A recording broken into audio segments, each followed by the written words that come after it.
एकच वादा, एकच वादा, अजित दादा तुम आगे बढ़ो। आजच्या जनसन्मान रॅलीला उपस्थित असणारे प्रफुल्लभाई भुजबळ साहेब, सुनील तटकरेजी, धनंजय मुंडेजी, बाबा सिद्दीकीजी, सर्व राष्ट्रवादी काँग्रेस पक्षाचे सन्माननीय पदाधिकारी, सर्व खासदार, सर्व आमदार, सर्व उपस्थित असणारे माझे विधिमंडळातील सहकारी, राष्ट्रवादीचे सर्व पदाधिकारी, आजच्या या जनसन्मान रॅलीला उपस्थित असणारे माझे बंधू भगिनी, पत्रकार मित्र आणि तरुण मित्रांनो, मला वाटलं नव्हतं की आज पाऊस येईल, परंतु पावसाने थोडासा आपला हिरमोड केला, परंतु वरुण राजांनी देखील आपल्यावर वर्षाव केलेला आहे, आपल्याला पाठिंबा दिलेला आहे असं समजायला काही हरकत नाही। मित्रांनो, लोकसभेच्या निवडणुकीच्या निकालाच्या नंतर मी पहिल्यांदाच आपल्या सगळ्यांच्या समोर इथं उभा आहे आणि मला आपल्याला एकच सांगायचं आहे की मी आपल्या सगळ्यांच्या समोर एक विकास आणि गरीब लोकांना मदत करण्याच्या हेतूने उभा आहे। संपूर्ण राज्यामध्ये विधानसभेच्या निवडणुकीच्या निमित्तानं कानाकोपऱ्यामध्ये जाऊन आम्ही हाच विचार सर्व जनतेला सांगण्याचा प्रयत्न करणार आहे। तुम्ही पहा, मी जो मधल्या काळामध्ये निर्णय घेतला तो निर्णय घेतलेला असताना काहींनी थोडंसं वेगवेगळ्या प्रकारचं मत व्यक्त केलं, परंतु राष्ट्रवादी काँग्रेस पक्षाच्या असंख्य आमदारांनी विकासाच्या करता तो मुद्दा, विकासाच्या करता तो निर्णय हा घेतलेला होता आणि ते चित्र तुम्हाला सगळ्यांना पाहायला मिळालं। लोकसभेच्या निवडणुकीच्या निमित्तानं आपल्याला थोडं अपयश आलं, परंतु मी कार्यकर्त्यांना सांगेन, जनतेला सांगेन, अपयश आलं म्हणून खचून जायचं नसतं आणि कालच्या विधान परिषदेच्या निवडणुकीमध्ये 9 आमदार आपले निवडून आले म्हणून हुरळून पण जायचं नसतं। यश पण पचायला शिकलं पाहिजे आणि अपयश आलं तरी खचून न जाता मोठ्या नव्या उमेदीनं लोकांच्या समोर जाण्याच्या करता आपण तयारी ठेवली पाहिजे आणि तीच तयारी मी आणि माझ्या सगळ्या सहकारी मित्रांनी ठेवलेली आहे। तुम्ही पाहा, कालच्या निवडणुकीमध्ये शिवाजीराव गर्जे असंख्य वर्ष तुमच्या माझ्या राष्ट्रवादी काँग्रेस पक्षामध्ये एक कार्यकर्ता म्हणून काम करणारे, सगळ्यांना आलेल्या गेलेल्यांचं जे काही अडीअडचणी आहेत ते समजून घेणारे, ते आम्हा लोकांच्या कानावर घालणारे, अशा पद्धतीनं जे शिवाजीराव गर्जे होते, अनेक वर्ष आमच्या सगळ्यांच्या मनात होतं की त्यांना संधी मिळाली पाहिजे, परंतु काही ना काही अडचणी येत होत्या। काल मात्र राष्ट्रवादी काँग्रेस पक्षाने शिवाजीराव गर्जेंना आमदार करण्याचं काम केलं, सगळ्यांनी आशीर्वाद देण्याचं काम केलं। दुसरा एक तरुण सहकारी आपला परभणीचा राजेश विटेकर, की ज्याला आपण लोकसभेची उमेदवारी देणार होतो, परंतु काही कारणांनी आपण तिथं जरा थांबलो। आपल्यातले सहकारी महादेव जानकरांना ती उमेदवारी दिली आणि त्यावेळेस पहिल्या सभेमध्ये मी सांगितलेलं होतं की राजेश, 6 महिन्याच्या आत राष्ट्रवादी काँग्रेस पक्ष तुला आमदार केल्याशिवाय गप्प बसणार नाही आणि तो निर्णय आपण कालच्या निवडणुकीच्या निमित्तानं उभ्या महाराष्ट्राला दाखवून दिला। आपण शब्दाचे पक्के आहोत, जो आपला वादा असतो तो वादा आपला पक्का असतो, हे महाराष्ट्राला माहिती आहे। मित्रांनो, अनेक गोष्टी आहेत, माझ्या आया बहिणी इथं असंख्य संख्येने आहेत। मला ज्यावेळेस अर्थ मंत्रालय मिळालं त्यावेळेस मी विचार केलेला होता की यावेळेस काही झालं तरी आपण त्यामध्ये विकास आणि गरिबी ह्या करता मदत करायची आहे। मित्रांनो, तशा पद्धतीने आपण निर्णय घेतला आणि आपल्या महिलांच्या करता लेक बहीण माझी लाडकी बहीण योजना ही योजना आपण आणली।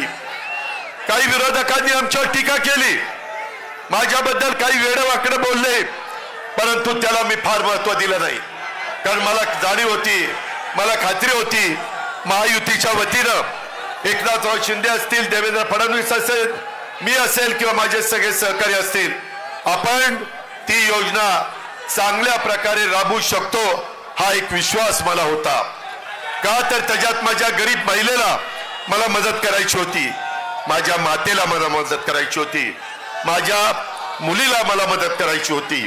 आणि तशा पद्धतीचं काम आपण 1 जुलै पासून सुरू केलेलं आहे. मला आजच्या सभेच्या निमित्तानं उभ्या महाराष्ट्रातल्या माता भगिनी आणि मुलींना सांगायचंय, तुम्ही काळजी करू नका. जुलै ऑगस्ट मध्ये जरी फॉर्म भरायला तुम्ही अर्ज करा, तो तुमचा अधिकार आहे. तो अर्ज केल्यानंतर तो अर्ज वेळेमध्ये कसा मंजूर होईल याबद्दलची खबरदारी आम्ही घेऊ, त्याबद्दलची काळजी आम्ही घेऊ.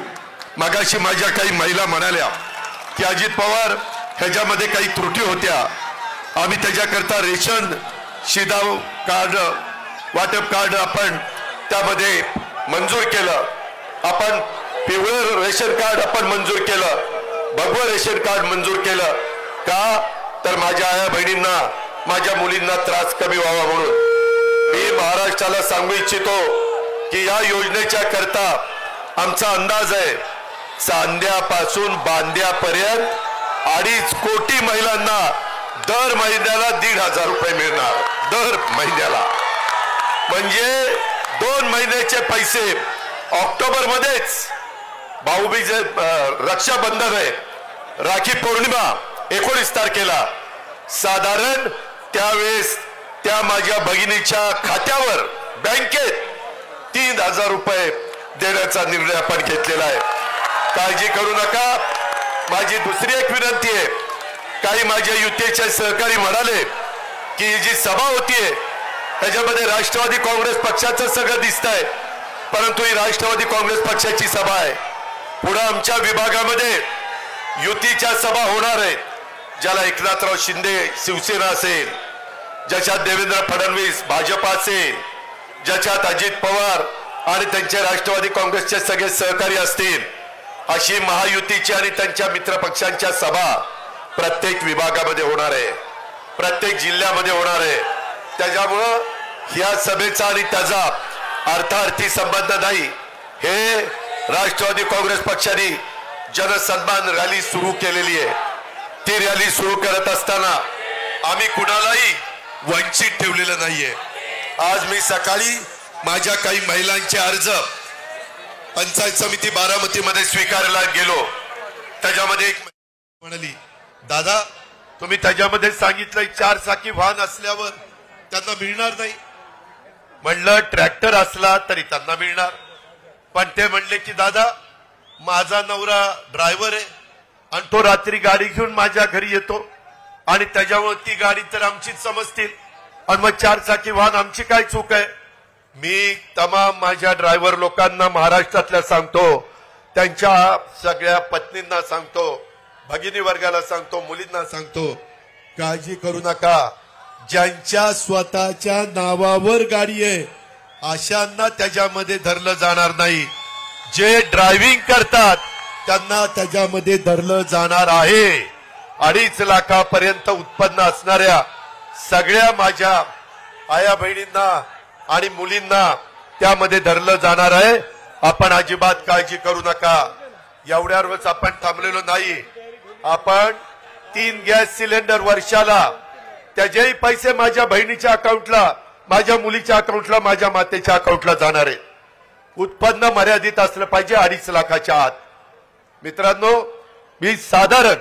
मी महाराष्ट्राचा विचार केला, तसाच मी बारामतीचा विचार केला. बारामतीमध्ये साधारण वर्षाला माझ्या आया बहिणींना आणि मुलींना 180 कोटी रुपये वर्षाला मिळणार आहेत. किती? 180 कोटी. आणि कमी जास्त तालुके आहेत, काही तालुके लहान आहेत, तिथे 150 कोटी मिळतील वर्षाला. काही ठिकाणी माझी लाडकी बहीण योजनेमध्ये कमी पैसे 125 कोटी मिळतील लोकसंख्येचा विचार करता. परंतु ह्या सगळ्या राज्याला मिळून 46,000 कोटी रुपये वर्षाला मिळणार. किती? 46,000 कोटी. काही काही राज्यांची बजेट एवढी नाहीये. आपण तेवढं माझी महिला सक्षम व्हावी, माझी महिला आत्मनिर्भर व्हावी, तिला एक विश्वास वाटावा की मला माझ्या घरच्या पुरुष मंडळींवर अवलंबून राहावं लागत नाही, मला काही का होईना वर्षाला 18,000 रुपये देण्याचं काम या महायुतीच्या सरकारने केलेलं आहे. मी सगळ्यांना हेही सांगतो, हे सातत्य आपल्याला टिकवायचं आहे, पण त्याकरता महाराष्ट्रातल्या जनतेला एक विचार करावा लागणार आहे की पुढे येणाऱ्या विधानसभेमध्ये देखील महायुतीला आपल्याला निवडून द्यायचं आहे, तर आपली योजना पुढे कायमची चालणार आहे, तर आपल्याला कायमचे पैसे मिळणार आहेत. हौसे नवसे गवसे येतील, काही सांगण्याचा प्रयत्न करतील, त्यांच्यावर विश्वास ठेवू नका. हा अजितदादा शब्दाचा पक्का आहे, त्यामध्ये कुठं बदलणार नाही, ही पण गोष्ट आपण लक्षात ठेवा. आणि मी फक्त आमच्या महिलांना नाही दिलं, मी गरिबांना द्यायचा प्रयत्न केलाय, विकासाला पैसा देण्याचा प्रयत्न केलाय. मुख्यमंत्री उपमुख्यमंत्री माझ्या जोडीला होते, आम्ही कुणालाही तसं वंचित ठेवलेलं नाही. माझा शेतकरी सतत मला म्हणायचा, दादा आम्हाला 3चं लाईटचं बिल भरता येत नाही, 5चं लाईटचं बिल भरता येत नाही, फार अडचण होती, ओढाताण होती, 7.5चं बिल भरता येत नाही. आमच्या मनात होतं, सगळे मंत्री आमदार मला सांगायचे की एकदा निर्णय घ्या, शेवटी वेळ यावी लागते, आणि ती वेळ त्या अर्थसंकल्पामध्ये आली. आपण 44 लाख शेतकऱ्यांना 14,000 कोटी रुपये माफ करून टाकले. 14,000 कोटी रुपये वीज माफी.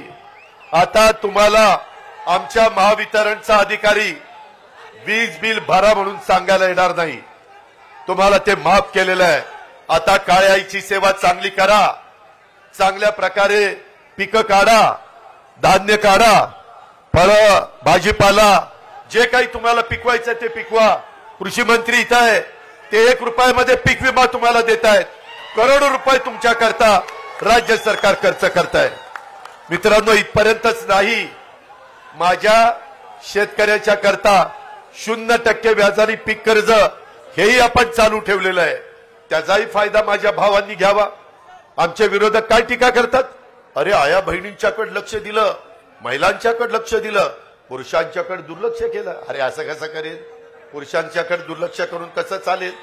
आमची पण ती भाऊ आहेत, आमची पण ती मुलं आहेत, आमचे पण ते वडील आहेत, त्याच्यावर त्यांच्याकडे मी दुर्लक्ष कदापि करणार नाही, तशा पद्धतीनं मी वागणार नाही. मित्रांनो, उलट आता माझ्या शेतकरी वर्गाच्या करता धनंजयनी माझ्या लक्षात आणून दिलं, कॅबिनेटला सांगितलं की आपल्याला सोयाबीन आणि कापूस उत्पादक शेतकऱ्याला पैसे द्यायचे राहिले. धानाला प्रफुल्लभाई पटेल यांच्या भंडारा गोंदिया चंद्रपूर गडचिरोली तिकडे धान पिकतं, कोकणात यांचं धान्य पिकतं, त्यामध्ये आम्ही धानाला 20,000 रुपये दिले.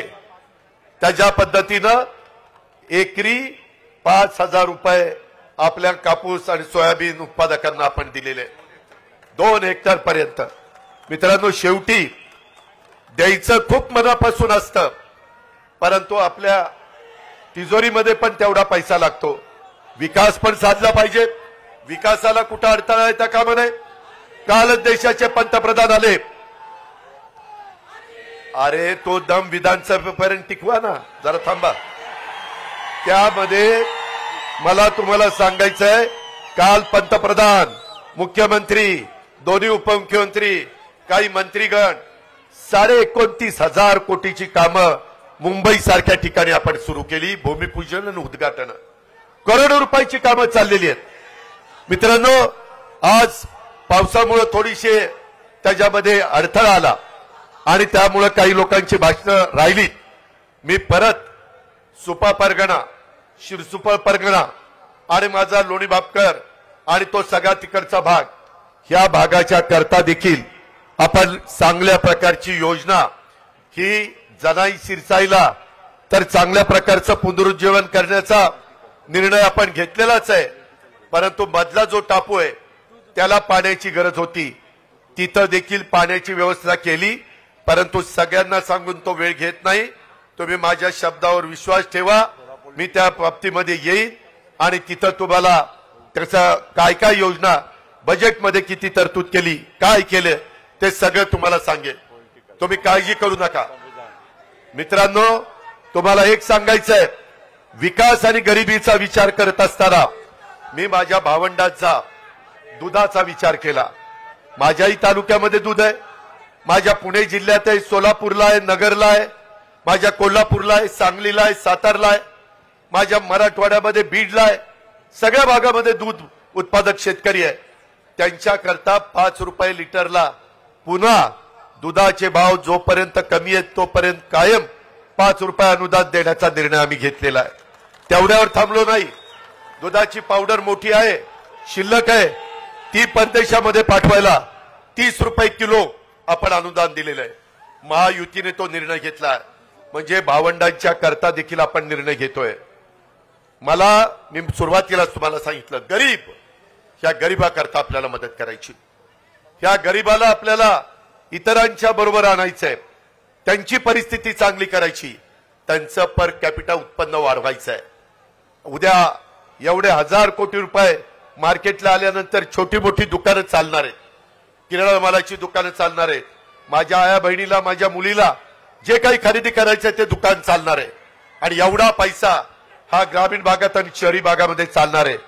हा निर्णय हा महायुती सरकार घेऊ शकतं. हा निर्णय आपण लोकांनी घेतलेला आहे. एवढ्यावरच आपण थांबलो नाही. शाहू फुले आंबेडकरांची विचारधारा मी सातत्याने तुम्हाला सांगतोय. 18 पगड जातीला बरोबर घेऊन युगपुरुष छत्रपती शिवाजी महाराजांनी हिंदवी स्वराज्याची स्थापना केली, हे आम्ही आयुष्यात विसरू शकत नाही. आणि त्याच 18 पगड जाती 12 बलुतेदारांना घेऊन आपण त्यामध्ये पुढे चाललेलो आहे. ह्या योजना आहेत आया बहिणींनो, ह्या सर्व जाती धर्माला, मागासवर्गीय, आदिवासी, माझे मुस्लिम, माझा ओबीसी, माझा भटक्या महिला, भटक्या समाजामध्ये मोडणाऱ्या, सर्वसाधारण समाजामध्ये मोडलेल्या सगळ्या जाती धर्माच्या महिलांच्या, मुलींच्या आणि मातांच्या करता ही योजना आहे. अट एवढीच आहे, 2.5 लाखाच्या आतमध्ये उत्पन्न पाहिजे. मला एक तुम्हाला सगळ्यांना सांगायचं आहे, ह्या सभेच्या निमित्तानं राज्यातल्या जनतेला सांगायचं आहे, बाबांनो, पाठीमागच्या काळात लोकसभेला काही वेगळ्या पद्धतीचं वातावरण तयार करण्याचा प्रयत्न झाला. आम्ही विकासाचं बोलत होतो, परंतु विकासावर आमच्यावर कुणीच बोललं नाही, कुणी टीका केली नाही. आम्ही गरिबीच्या बद्दल बोलत होतो, आमचे वेगवेगळे लाभार्थींना लाभ देण्याच्या बद्दल बोलत होतो. त्या सगळ्याला बाजूला ठेवून कारण नसताना घटनेचे शिल्पकार डॉक्टर बाबासाहेब आंबेडकर, और ज्यांनी तुमच्या माझ्या देशाला घटना दिली, संविधान दिलं, आज जगामध्ये बाबासाहेबांचं कौतुक होत आहे. जगातला अतिशय मोठा पुतळा, जगाला हेवा वाटावा असा पुतळा आपण इंदुमिलच्या जागेवर 14 एकर जागेमध्ये करतोय. एवढाच चांगला पुतळ्याचं काम, स्मारकाचं काम पुढच्या पिढ्यानपिढ्या घटनेचे शिल्पकार डॉक्टर बाबासाहेब आंबेडकरची विचार, त्यांची विचारधारा प्रत्येकाच्या पर्यंत पोचली पाहिजे. त्यांचं संविधान, त्यांची घटना, त्याचा आदर आपण सगळ्यांनी केला पाहिजे, ही आमची भूमिका. 30 पंतप्रधानांनी मांडली. आम्ही संविधान दिन साजरा सुरू केला आणि आमच्या मागासवर्गीय समाजामध्ये आणि आदिवासी समाजामध्ये, अरे हे 400 पार झाल्यावर घटना बदलतील, संविधान बदलतील, आपलं आरक्षण काढतील. किती खोटं बोलले, किती रेटून पण खोटं बोल, अशा प्रकारची गोष्ट ह्या लोकांनी केली.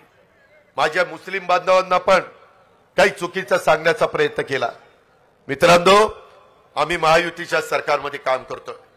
मी आपल्याला सगळ्यांना विश्वास देऊ इच्छितो की तुमच्या माझ्या महाराष्ट्रामध्ये शाहू फुले आंबेडकरांच्या शिवछत्रपतींच्या महाराष्ट्रात काम करत असताना कुठल्याही जाती धर्माच्या महिलेवर, पुरुषावर, मुलावर, मुलीवर, मातेवर, वयस्कर माणसावर अन्याय होणार नाही, याबद्दलची खबरदारी आम्ही घेऊ. तशा प्रकारचा शब्द आजच्या सभेच्या निमित्तानं महाराष्ट्रातल्या जनतेला मला द्यायचा आहे. तुम्ही अजिबात काळजी करू नका. आम्ही खोटं बोलणार नाही. आम्हाला तशा पद्धतीनं वागायचं नाही. सत्ता येते, सत्ता जाते. सत्तेला आपापलेले आम्ही नाहीये. त्याच्यामध्ये मी नेहमी सांगतो, ताम्रपट घेऊन कुणी जन्माला आलेलं नाहीये. परंतु मिळालेल्या सत्तेचा वापर, पदाचा वापर हा गरिबाकरता झाला पाहिजे, हा माझ्या शेतकऱ्याकरता झाला पाहिजे, हा माझ्या महिलेकरता झाला पाहिजे. मला माझ्या शेतकऱ्यांना सांगायचंय, कालच मी अमितभाईंना भेटलो. त्याच्यामध्ये प्रफुल्लभाई होते, तटकरे साहेब होते. त्यांना सांगितलं की एमएसपी आपली साखरेची बरेच वर्ष वाढली नाही. एफआरपी वाढली, ती वाढलीच पाहिजे, पण तो एमएसपी नाही वाढली. मागाशी केशवराव इथं बसलेले मी बघितले आहेत तिथं. त्या सगळ्यांनी मला, केशवरावनी, प्रशांतनी, त्याच्यामध्ये पुरुषोत्तम दादांनी, अनेक कारखान्याच्या चेअरमननी सांगितलं की दादा ह्याच्यातनं मार्ग काढा. अमितभाईंना म्हणलं, अमितभाई एमएसपी वाढवायला पाहिजे. ते म्हणले काळजी करू नका, तुम्ही माझ्याकडे निवेदन द्या. लेखी निवेदन त्यांनी मागितलेलं आहे, मी उद्याच ते निवेदन पाठवणार आहे. ते म्हणाले की मी 20 तारखेला 21 तारखेला जिल्ह्याच्या दौऱ्यावर पुण्याच्या येणार आहे. हसन मुश्रीफ साहेबांनी पण तिथं जसं तुमच्या बारामतीमध्ये 1000 कोटीचा हॉस्पिटल पुण्यश्लोक अहिल्यादेवी होळकरांच्या नावाने आपण काढलेलं आहे, तशा पद्धतीनं कोल्हापूरला पण एक चांगल्या प्रकारचं हॉस्पिटल, ह्याचं भूमिपूजन, त्यांची बँक आहे, त्यांची इमारतीचं उद्घाटन. परंतु अमितभाई म्हणाले मी जरूर कार्यक्रम हसन मुश्रीफांचा स्वीकारीन, परंतु त्या दिवशी 10,000 झाडं लावायचा कार्यक्रम झाला पाहिजे, 10,000 रोपं तिथं लावायचा कार्यक्रम झाला पाहिजे. मगाशी कोणीतरी बोललं की बाबा शेवटी पाऊस काळ चांगला होण्याच्या करता झाडाची गरज आहे. पुढची पिढी आपल्याला माफ करणार नाही आपण चुकीचं केलं तर, आपण कमी पडलो तर. त्या प्रकारचं काम आता आम्ही सगळ्यांनी सुरू केलेलं आहे. तुम्ही बघताय, मी तर अतिशय झाडं मोठ्या प्रमाणावर लावणारा एक कार्यकर्ता आहे. हे महाराष्ट्राने बघितलंय, जिल्ह्यांनी बघितलंय, तालुक्यांनी बघितलंय. अशा पद्धतीनं त्या कार्यक्रमाला ते येणार आहेत.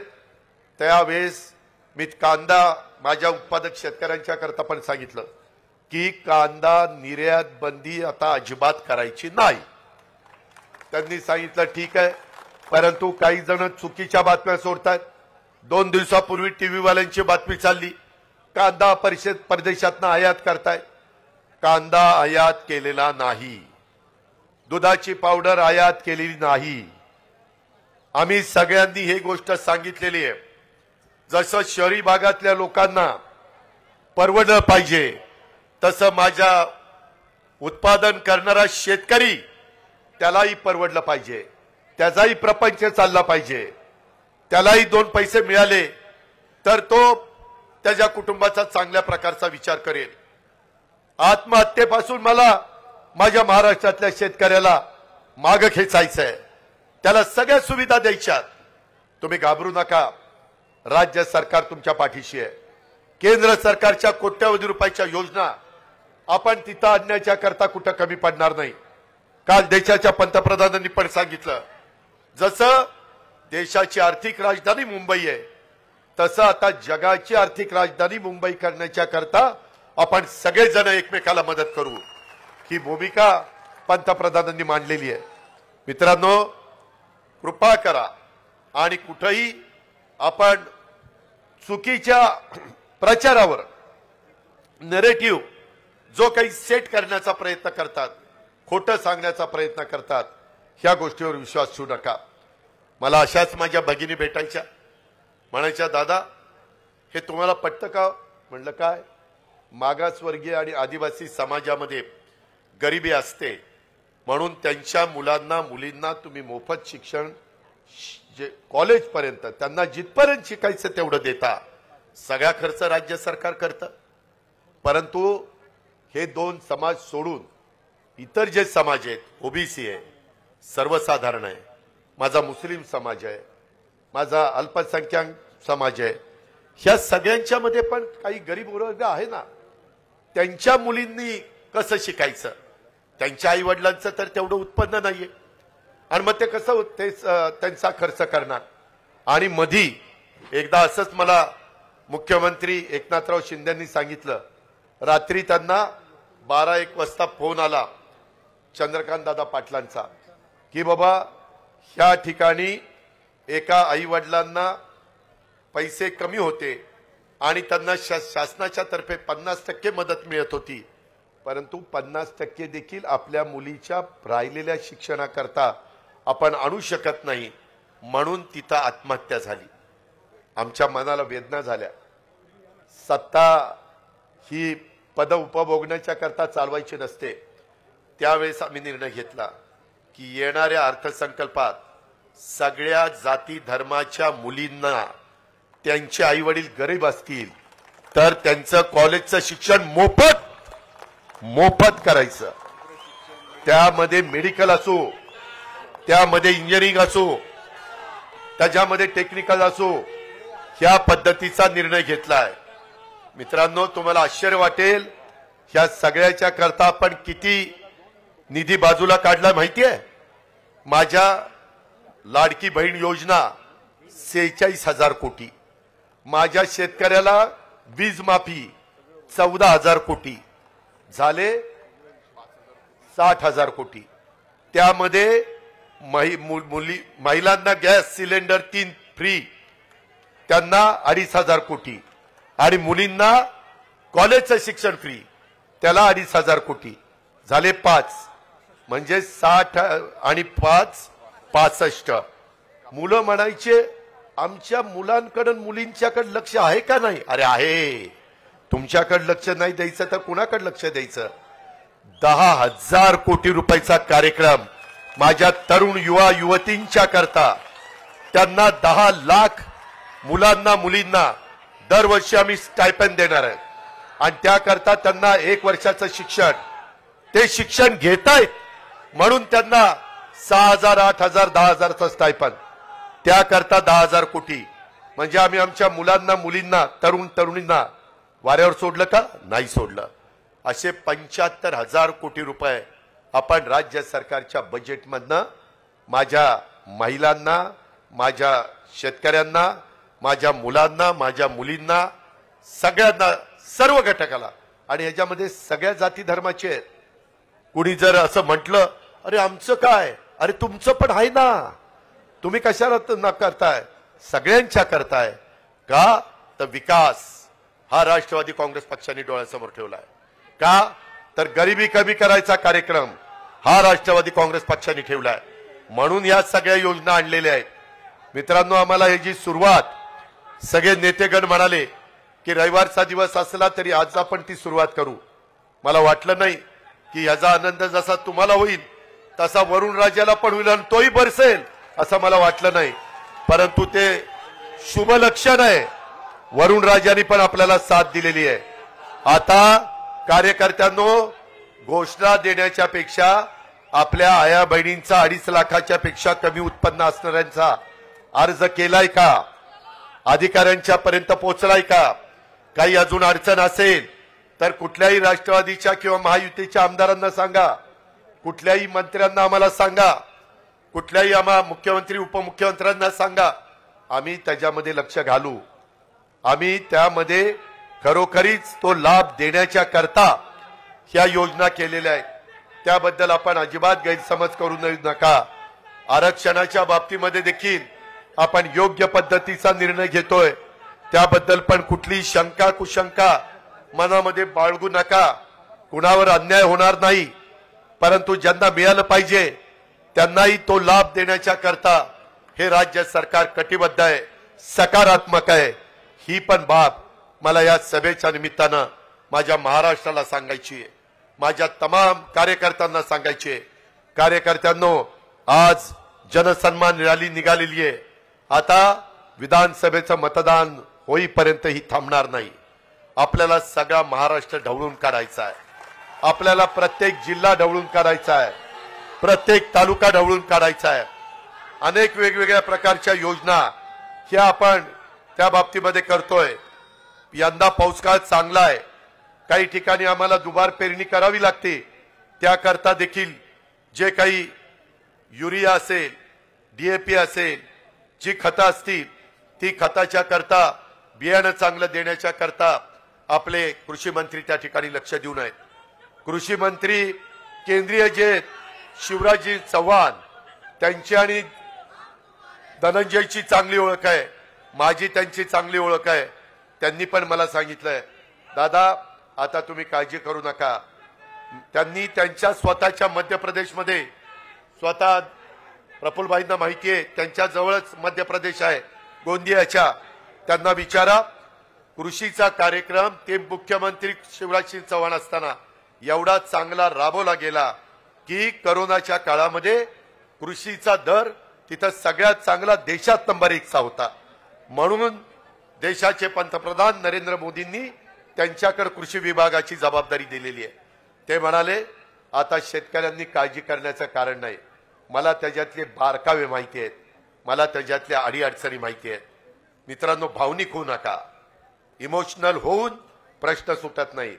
प्रश्न सोडवण्याच्या करता रात्रंदिवस कष्ट करावे लागतात, काम करावं लागतं, विकासाचं ध्येय डोळ्यासमोर ठेवून पुढे जायचं असतं. बारामतीच्या परिसरामध्ये, पुणे जिल्ह्यामध्ये कसा विकास केलाय हे सांगायला काही कुणाला ज्योतिषाची गरज आहे असं मला वाटत नाही. मात्र तुम्ही एक गोष्ट लक्षात घ्या, ह्या सगळ्यांनी राष्ट्रवादी काँग्रेस पक्षाच्या राष्ट्रीय अध्यक्षपदाची जबाबदारी ही माझ्यावर त्या ठिकाणी सोपवलेली आहे.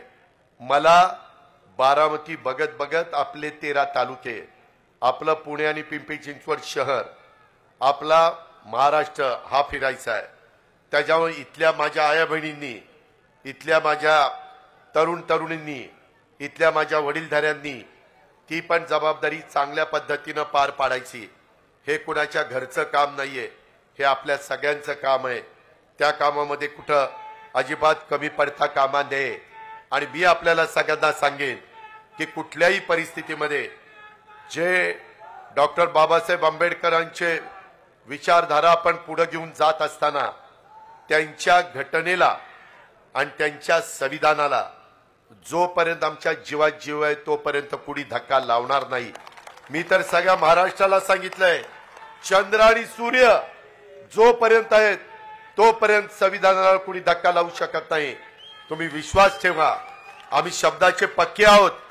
आम्ही जो वादा करतो तो वादा पुराच करतो, हे पण आपण सगळ्यांना माहिती आहे. आणि असं असताना आपण गरिबांना एक चांगली त्यांची परिस्थिती निर्माण करायची आहे. आणि म्हणून या सगळ्या योजना आहेत. माझ्या बहिणींनी, माझ्या मातांनी, माझ्या मुलींनी त्याच्याकडे त्या नजरेने बघावं.